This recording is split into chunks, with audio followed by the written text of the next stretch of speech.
এতিয়ালৈকেতো আমি ভাড়াটো বৃদ্ধি নাই কৰা।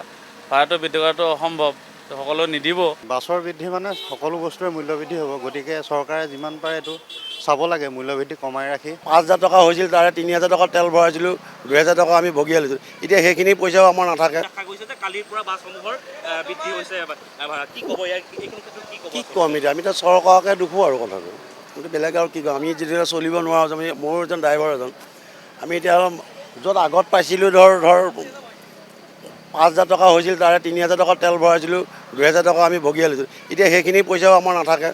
আমি তেল ভৰাওঁতেই যায়, মালিকক দিবলৈও নাথাকে, আমি ল'বলৈও নাথাকে। আৰু এই মুহূৰ্তত অসম চৰকাৰক কি আহ্বান জনাব? আমি চৰকাৰক অনুৰোধ কৰোঁ যাতে আমাকো অলপ সহায় দিয়ক, আমি চলিব পৰা হওঁ।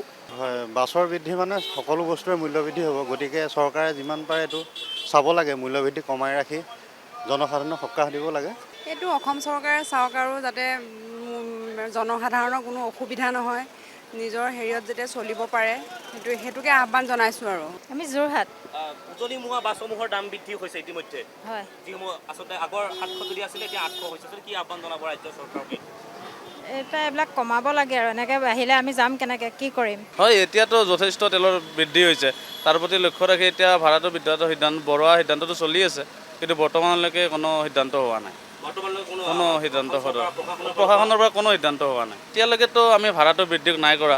ভাড়াটো বৃদ্ধি কৰাটো অসম্ভৱ, সকলোৱে নিদিব, সেইকাৰণে আমি ভাড়াটো বঢ়োৱা নাই এতিয়ালৈকে। দেখা গৈছে যে কালিৰ পৰা বাছসমূহৰ বৃদ্ধি হৈছে ভাড়া। কি ক'ব এইখিনি ক্ষেত্ৰত কি ক'ব? কি ক'ম এতিয়া, আমি এতিয়া চৰকাৰকে দুখো আৰু কথাটো, কিন্তু বেলেগ আৰু কি ক'ম। আমি যেতিয়া চলিব নোৱাৰোঁ, আমি মোৰ এজন ড্ৰাইভাৰ এজন, আমি এতিয়া য'ত আগত পাইছিলোঁ ধৰ 5,000 টকা হৈছিল, তাৰে 3,000 টকা তেল ভৰাইছিলোঁ, 2,000 টকা আমি ভগি আনিছোঁ। এতিয়া সেইখিনি পইচাও আমাৰ নাথাকে। আমি তেল ভৰাওঁতেই যায়, মালিকক দিবলৈও নাথাকে, আমি ল'বলৈও নাথাকে। আৰু এই মুহূৰ্তত অসম চৰকাৰক কি আহ্বান জনাব? আমি চৰকাৰক অনুৰোধ কৰোঁ যাতে আমাকো অলপ সহায় দিয়ক, আমি চলিব পৰা হওঁ। হয়, বাছৰ বৃদ্ধি মানে সকলো বস্তুৰে মূল্যবৃদ্ধি হ'ব, গতিকে চৰকাৰে যিমান পাৰে এইটো চাব লাগে, মূল্যবৃদ্ধি কমাই ৰাখি জনসাধাৰণক সকাহ দিব লাগে। এইটো অসম চৰকাৰে চাওক আৰু যাতে জনসাধাৰণৰ কোনো অসুবিধা নহয়, নিজৰ হেৰিয়ত যাতে চলিব পাৰে, সেইটোকে আহ্বান জনাইছোঁ আৰু। আমি যোৰহাট। উজনিমুৱা বাছসমূহৰ দাম বৃদ্ধি হৈছে ইতিমধ্যে, হয়। যিসমূহ আচলতে আগৰ 700 যদি আছিলে এতিয়া 800 হৈছে। কি আহ্বান জনাব ৰাজ্য চৰকাৰকে? এতিয়া এইবিলাক কমাব লাগে আৰু এনেকৈ বাঢ়িলে আমি যাম কেনেকৈ, কি কৰিম? হয়, এতিয়াতো যথেষ্ট তেলৰ বৃদ্ধি হৈছে, তাৰ প্ৰতি লক্ষ্য ৰাখি এতিয়া ভাড়াটো বৃদ্ধি কৰাটো বঢ়োৱা সিদ্ধান্তটো চলি আছে, কিন্তু বৰ্তমানলৈকে কোনো সিদ্ধান্ত হোৱা নাই।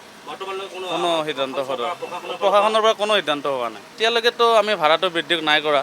ভাড়াটো বৃদ্ধি কৰাটো অসম্ভৱ, সকলোৱে নিদিব, সেইকাৰণে আমি ভাড়াটো বঢ়োৱা নাই এতিয়ালৈকে।